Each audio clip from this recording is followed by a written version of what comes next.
जय Jagannath. Welcome my fresh video. चलନ୍ତୁ ଆଜି ନଜର ପକାଇବା ଆମ ଘରେ ଥିବା ଗାର୍ଡେନ ଉପରେ। ଭାଇ ସାବ କି ଖରା ହେଉଛି। ଖରାରେ ପୁରା ଗଛ ଗୁଡ଼ା କହଳା ପଡ଼ିଗଲାଣି ଭାଇ। ଏତେ ଖରାରେ କ'ଣ ଭାଇ, ଖରା ଆଉ ସମ୍ଭାଳି ହେଉନି। ଆଜି ସକାଳୁ ମୋର ନଜର ପଡ଼ିଲା ଫୁଲ ଗଛ ଉପରେ। ଦେଖିଲି ଫୁଲ ଗଛ ଗୁଡ଼ା ଶୁଖିକି ପୁରା କ'ଣ ଦେଖାଗଲାଣି। କ'ଣ କରିବା, ନିଜର ତ ଯତ୍ନ ନେଇ ହେଉନି।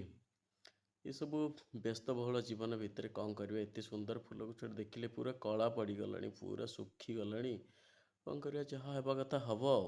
ଠିକ୍ ଅଛି, ଚାଲନ୍ତୁ। ଏସବୁ ଭିତରେ ମୁଁ ଘର ଭିତରକୁ ଗଲି ଆଉ ଡାଇରେକ୍ଟ ପାଣି ନେଇକି ଆସିଲି। ଯେହେତୁ ଆଜି ସମୟ ଟିକେ ଅଛି, ତ ସେଇ ସମୟକୁ ମୁଁ ଭାବିଲି ଏପଟ ସେପଟ କାହିଁକି କରିବା, ଫୁଲ ଗଛରେ ଟିକେ କାହିଁକି ଟାଇମ୍ ଦେବା। ଫୁଲ ଗଛରେ ହାତ ମାରିଦେଲେ ସତରେ ବହୁତ ସୁନ୍ଦର ଲାଗେ।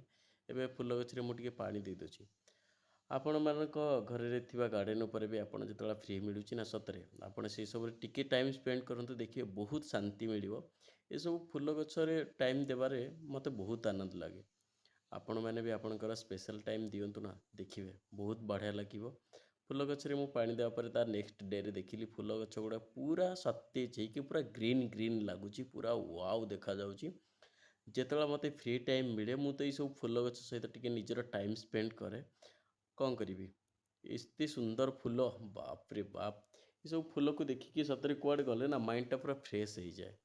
ଆଉ ଏସବୁ ଫୁଲ ଦେଖିକି ଯାଉଥିବେ, ଦେଖିବେ ନିଜର ମନ ଶାନ୍ତି ସହିତ ସବୁ କାମ ବି ବଢ଼ିଆ